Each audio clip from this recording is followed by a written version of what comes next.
Draco POV. Sandali lang. Akma nga alis ito nang bigla kong hulihin ng kamay ni Celine. Bigla itong napatitig sa akin. May luha pa rin sa mga mata nito. Ramdam ko naman na mahal pa rin ako ni Celine. Pinagsiklop ko ang kamay namin. Pansin ko ang paglunok ni Celine at ang pag-iwas ng tingin sa akin. Ramdam kong kuryenteng dumaloy sa kamay ko at alam kong naramdaman din ito yon.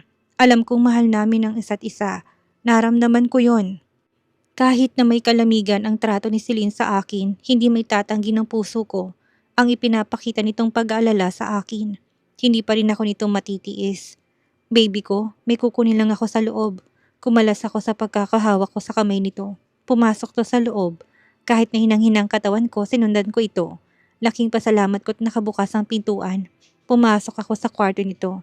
Nakahiga sa gitna ng kamang anak namin. Pansin kong pagkagulat ni Celine nang makita ako sa pintuang nakasandig. Bakit ka pumasok? Gumuhit sa mga mata kong sakit. Samantalang ang hinayupak na mayor na yon labas-masok sa pamamahay na to. Bawal ba akong pumasok? Wala na ba akong karapatan? Wala ka na bang tiwala sa akin? Hinanakit na tanong ko dito. Hindi to kumibo, miwas ang tingin sa akin. Pwede ko bang malapitan ang anak natin? Pakiusap ko. Isang tango ang pinakawala ni Celine. Dahan-dahan akong lumapit sa kanya. Payapang natutulog ang anak namin. Sobrang laki ng pasasalamat ko't maayos at malusog ang bata. Mahal na mahal ka ni Daddy, anak. Mahal na mahal ka namin ng mommy mo. Hindi ko naman ito mahalikan at ramdam ko na may dugo pa sa labi kong namumutok. Nang bigla akong mapaangat ng tingin, tumayong nobya ko sa harapan ko. Nilapag ang maliit na pinggan na may lamang tubig. May hawak itong maliit na towel. Napalunok ako nang ilapat nito yon sa mukha ko. Titig na titig naman ako sa kagandahan nito. Sobrang mahal na mahal ko talagang babaeng to. Gusto kong mapangitit unti-unting namumulang pisngi nito. Ouch! Kunwari ko, ngumiwi pa ako ng bahagya. Sandali itong huminto. Binalawan ng towel at muling nilapat sa mukha kong may sugat. Maingat ang bawat haplos ni Celine. Para bang natatakot ito na masaktan ako hanggang sa hindi ako nakapagpigil ng nararamdaman. Hinuli kong kamay nito. Bigla naman itong napatitig sa akin. Masuyot buong pagmamahal kong hinagka ng kamay nito. Habang buong pagmamahal itong tinitigan, bigla itong napalunok, lumakas ang tibok ng puso ko nang may maaninag ako sa mga mata nito. Ngunit kaagad din itong binawi ang kamay nito sa akin. Hinayaan ko na lang at baka magalit pa ito at palayasin ako. Kailangan kong magpaka-good boy. Bawal na munang maging pilo at makulit. Saka na ako babawi kapag nawala ng sama ng loob nito sa akin. Napadaing ako ng mahina ng lapatan ako ni Celine ng bulak na may alkohol sa sugat ko. Hindi ko napigilan ang magpabebe sa harapan nito. Gusto ko yatang mapangiti ng bigla itong umirap. Ngunit nanatili itong walang kibo. Bigla tuloy humaba ang nguso ko. Pinunasan din ito ang dalawang braso ko. Wala yata akong ginawa kundi ang titigan ng nobya. Kung kailan namang aalis na ito sa harapan ko ng masuyo kong kabigin, ang maliit nitong baywang. Sinubsob ko mukha ko sa tami nito, pinulupot ko rin ang dalawang braso sa palingkinita nito. Ramdam kong paninigas nito sa kinatatayuan. I miss you so much, baby ko. Patawarin mo ko kung ngayon lang ako nakapunta. Hindi to kumibo. Lalo kong hinapit ang katawan nito. Mahal na mahal kita, kayo ng anak natin. Sandaling nanatili kami sa ganong posisyon, hanggang sa kumalas ito sa pagkakayakap ko. Hindi ko mabasang nilalaman ng mga mata nito. Hindi ka pwedeng manatili dito. Parang sinaksak ang puso ko sa sinabi nito. Bigla ko napayuko, nahirapang lumunok. Galit talaga to. Pwede bang kahit nasa terrace na lang ako? Naintindihan ko kung galit ka sa akin pero sana hayaan mo ko makapagpaliwanag kung bakit. Pagod ako at labis pa akong nanghihina. Hindi ko gustong marinig ngayon ang anumang sasabihin mo. Ayoko ma-stress ngayon. Bigla akong nag-alala. Tumayo ako. Sige baby, magpahinga ka na muna pero sana hayaan mo ko manatili sa bahay mo. Okay lang kung hindi mo ko kausapin sa ngayon. Hayaan mo sana kung alagaan ka ng anak natin. Hindi na naman ito kumibo. Kinuha kong pinggan sa kamay nito. Magpahinga ka na muna baby. Tinalikuran ako ni Celine at walang imik na tumungo sa kama at kinalong ang anak namin. Maingat naman akong lumabas sa kwarto nito tumango sa kusina. Kahit papaano gumaan ang pakaramdam ko sa isiping pinahintulutan ako nitong manatili sa bahay nito. Ibig sabihin lang ako pa rin talagang nasa puso ni Celine. Kinuha kong bag ko't nilagay sa sala. Maliit ng sala na katabi na rin ng kusina. Katapat lang din itong kwarto ng nobya ko. Sa dulo naman ng maliit na banyo, napakasimple ng bahay. Gawa lang sa kawayan at kahoy. Lupa rin ang inaapakan ko. Walang kahit na anong semento sa bahay na to. Sa loob naman ng kwarto ng nobya ko, nilagyan lang ng mantal ng lupa kaya nagmukhang maganda kahit na papano. Uminit ang sulok ng mga mata ko. Kahit na walang permiso mula sa nobya, nakiligo na rin ako sa banyo nito. Pagkatapos naghanap ng maluluto, napatitig ako sa malit na refrigerator. Sigurado akong lahat ng kagamitang nandito binili ng mayor na yon. Ibabalik ko lahat ng ginastos mo. Inilabas kong gulay at manok, nagsaing na rin ako sa rice cooker. Laking pasalamat ko't may oatmeal. Nagtimpla rin ako ng gatas na may inom ng nobya ko. Nakagat kong ibabang labi, tumunog ang tiyan ko sa gutom.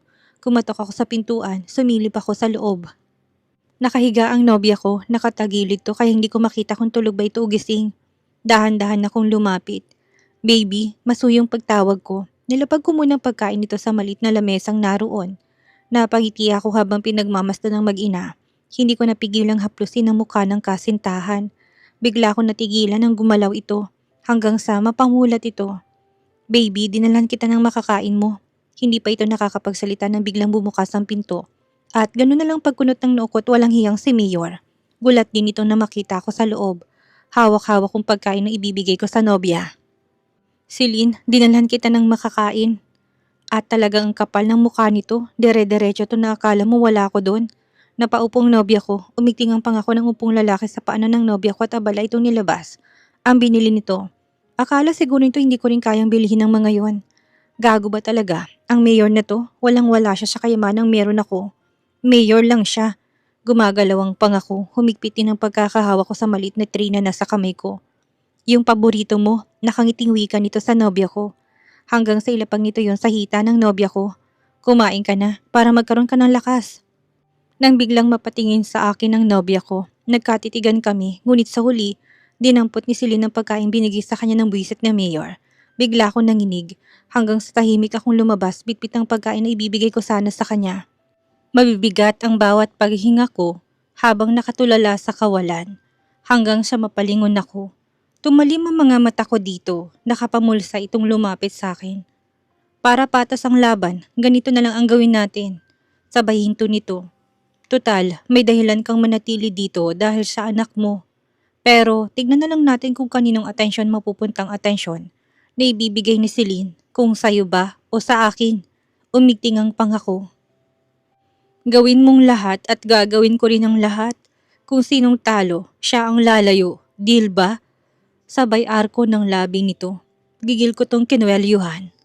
Sa una pa lang, hindi ka na patas lumaban. Tumawag ka pa ng sandamakmak na alipores mo.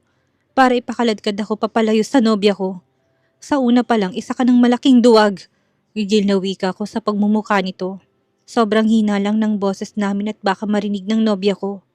Namula ang mukha nito. Kahit na walang dahilan para makipag-deal ako sa'yo, papayagan kita sa gusto mo. Pero alamin mong limitasyon mo dahil oras na hawakan mong nobya ko, pipilipitin kong leeg mo. Nanggigigil na wika ko dito at talagang sumiglap ang aura ng gago. Deal, tumaas pang dalawang kamay nito. Marahas kong binitawan ang kwelyo nito. Sabay kami napalingon ng lumabas sa kwartong nobya ko. Gulat itong napatingin sa amin. Nagpalipat-lipat ang tingin ni Celine sa amin. Nagtataka yata ito at hindi kami nagbabangayan ng gagong mayor na to. Nagulat na lang ako nang abutan ito ng tubig ng lalaki. May kailangan ka ba? Sana tinawag mo na lang ako. Lalong gumalaw ang pangako. Gusto kong makabangas ng mukha. Feeling boyfriend ang gago pero nakipag-deal ka sa kanya. Kaya gawin mo rin ang lahat. Dapat masyala mong kilitin ng nobya mo. Kinuha nitong supot sa kamay ng nobya ko. Sige na, bumalik ka na sa kwarto mo. Ako nang bahala dito. Sabay ngiti sa nobya ko. Salamat. Tumingin ito sa akin. Ipinakita rito na nasasaktan ako sa nakikita ng mga mata ko. Ngunit tumalikod lang ito at bumalik sa kwarto. Mapangasarang binatungisi sa akin ni Mayor na to. 1 point. Paano ba yan? Mukhang wala ka na talagang pag-asa? At sa tingin mo, magpapatalo isang Di Silva? Gago ka ba? Walang-wala ka sa kalingkingan ng kayamanan ko. Masyado ka namang nagmamadali. Baka nakakalimutan mo, mas alam kong kilitin ng nobya ko kaysa sayo.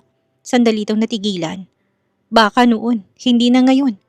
Talagang ayaw magpatalo. Hindi ka nga niya pinapansin. Bakit ka nga naman papansinin kung hinayaan mo siyang magdusa sa loob ng 1 taon? At bakit naman ako babaliwalain ng nobya mo? Huminto to ng mukhang nang-aasar. Kung sa loob ng 1 taon, paghihirap ni Celine akong nasa tabi nito. Umiling-iling pang gago.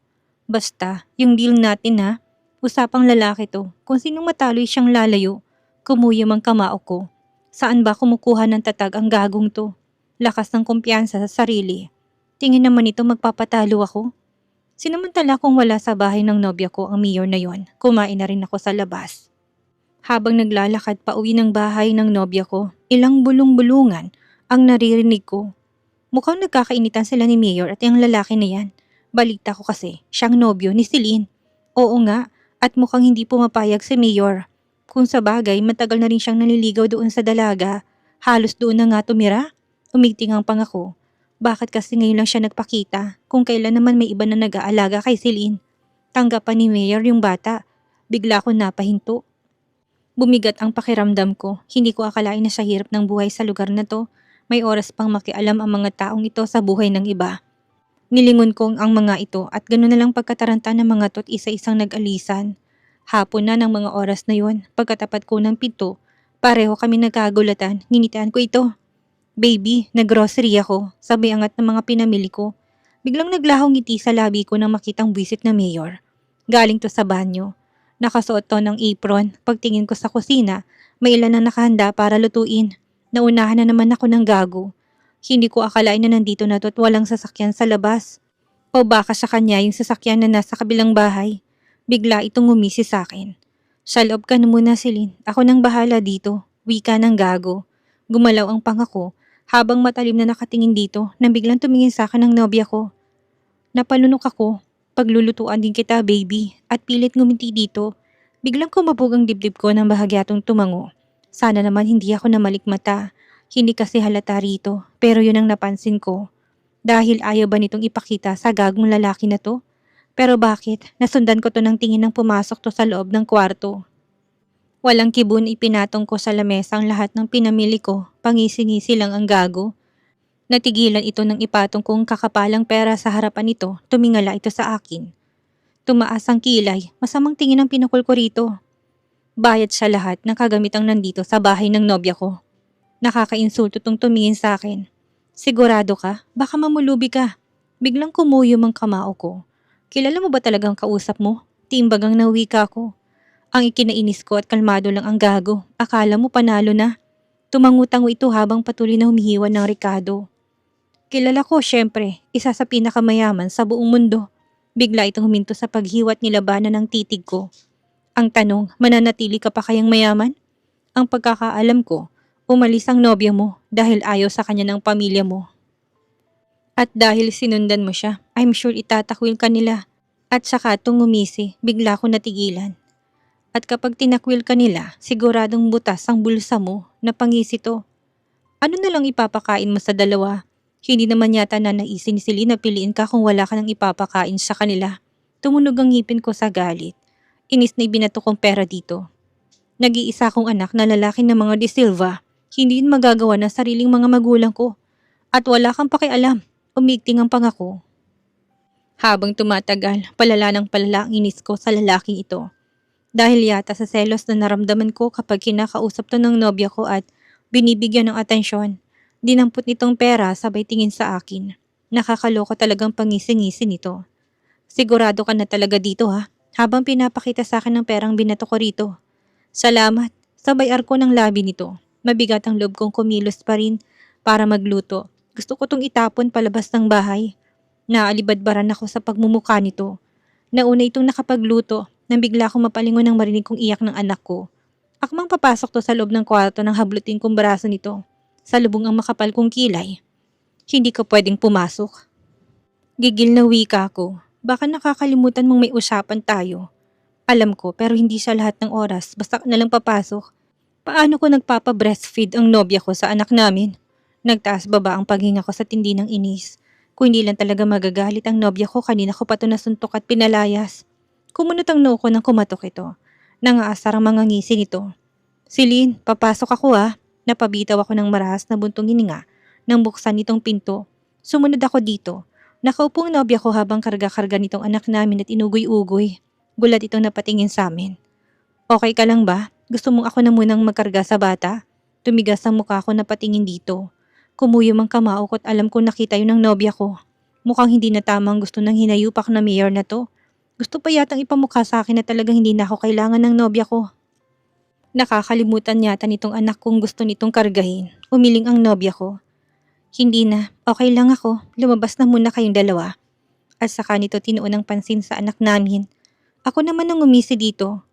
Lumabas daw muna tayo. Bakit hindi ka mauna? Gigil na wika ko. Ako mang magsasalita to na magsalitang nobya ko. Please lang, pinapatulog kong anak ko. Nakakalokong isin ng gago ng lumabas to. Minsan iniisip ko kung anong trip nito. Nilapitan kong nobya ko. Sinilip ang anak. Yumuko ako upang mahakan ang anak namin. I love you. Ngunit nakatitig ako dito. Kita kong paglunok ni Celine. Napalunok ako ng matitigan ng labi nito. I want to kiss her. Sunog ng niluluto mo, sigaw ng gago. Bigla ako napalabas ng 10 oras. Lihim ako na pamura. Nang umuusok ng niluluto ko. Bakit ngayon pa? Tsk, paano ba yan? Wala kang maihahain. Pakiramdam ko akong umuusok sa galis sa gagong to. Para itong devil na mapang-asar. Nagmamadali ang kilos ko. May oras pa naman. Hiling ko lang talaga na wag na munang lumabas ang nobya ko para kumain. Nakadikwatro lang ang hinayupak at pangising-ising nakatingin sa akin. Salubong ang kilay ko habang nagmamadaling inihanda ang lulutuin. Minutong lumipas, biglang kumabog ang dibdib ko nang lumbas na ang nobya ko. Biglang napatay yung gago. Tamang-tama si Lynn, nakahain ng pagkain. Bigla ako napalunok. Hindi pa lutong niluluto kong ulam. Bigla tong napatingin sa akin. Makakapaghintay ka ba? Malapit. Talagang paghihintayin mo si Celine? Gutom na yung tao. Ganyan ka ba magmahal? Kuna lang ng ibuhos ko sa pagmumukha nitong niluluto ko. Inurong nitong upuan siya nobya ko. Upo ka na Celine. Bigla ako napayo ko ng sumunod ito. Hindi ko naman to masisisi. Kung gutom nga naman ito, alangan namang hintayin pang niluluto ko kung may ibang nakahain naman na pagkain. Lalo na't nagpapa-breastfeed ito sa anak namin. So, sumusuko ka na? Hahayaan mong manalo ang gago na yan. Lihim ako na pati imbagang. Ayaw mo ba ng niluto ko? Bigla ko napalingon, magkaharap ang mga ito sa lamesa. Lumakas ang kabog ng dibdib ko nang hindi pa pala kumakain ng nobya ko. Para kong tanga na nagmamadaling nilagay sa mangkok ang kaldereta. Amoy pa lang nakakatakam na. Sana nga lang kaya nitong kainin. Hindi ko na kasi napalambot pa ng gusto. Nilagay ko to sa harapan nito. Sigurado ka bang luto na yan? Kunutang noon ng gago. Hindi yata makapaniwalang makakahabol ako. Isang matalim na tingin ang binigay ko dito. Sa gitna ako umupo. Nakakainis nga at ito ang kaharap ng nobya ko imbis na ako. Para kaming tangang dalawa. At talagang pinagmamasdan namin kung aling ulam ang dadamputin ng nobya ko. Bigla ako natigilan ng piliin pa rin itong adobong niluto ng gago. Kitang-kita kong tagumpay nitong ngiti sa labi. Sinulyapan pa ako nito habang nakangisi. Tahimik lang na kumakain ng nobya ko. Para itong walang kasama at wala itong pakialam sa aming dalawa. Pero pinili niya pa rin ang ulam ng mayor na to. Napayuko ako upang itagong sakit sa mukha ko. Wala na yata itong tiwala sa luto ko. Dati naman gustong gusto nitong mga niluto ko noong nag-aaral to sa school. Masakit sa dibdib na kinuha ko na lang ang kaldereta at nilapit sa harapan ko. Ganado naman ang kain ng gago. Panalo na naman to. Ang sakit baby. Ramdam kong umiiyak ang puso ko ng mga oras na yon. Malungkot akong kumain habang nakayuko. Ngunit natigilan ako na makitang isang kutsara. Napakurap-kurap ako. Kita ko rin na natigilan ng gagong mayor habang nakatingin sa kutsara ng nobya ko na kumukuha ng kaldereta ko. Lihim ako na pangiti. Kinilig yata ako. Parang gustong lumukso ng puso ko. Maagap kong nilapit ditong mangkok. Marami pa dun baby. Tumikim ang gago. Sumama ang timpla ng mukha nito nang bigla itong tumayo. Kumunot ang noo ko. May pa-dessert ang loko. Celine, binili ko para sa'yo. Nasaktan ako ng makitaan ng kasiglahan sa mukha ng nobya ko. Bakit ba kasi hindi ko naisip ang dessert? Talo ka na naman. Lihim na kumuyom ang kamao ko. At dito na po nagtatapos ang kabanata ng ating kwento at sana'y muli niyo po akong samahan sa mga susunod pang kabanata. Maraming salamat po at keep safe everyone.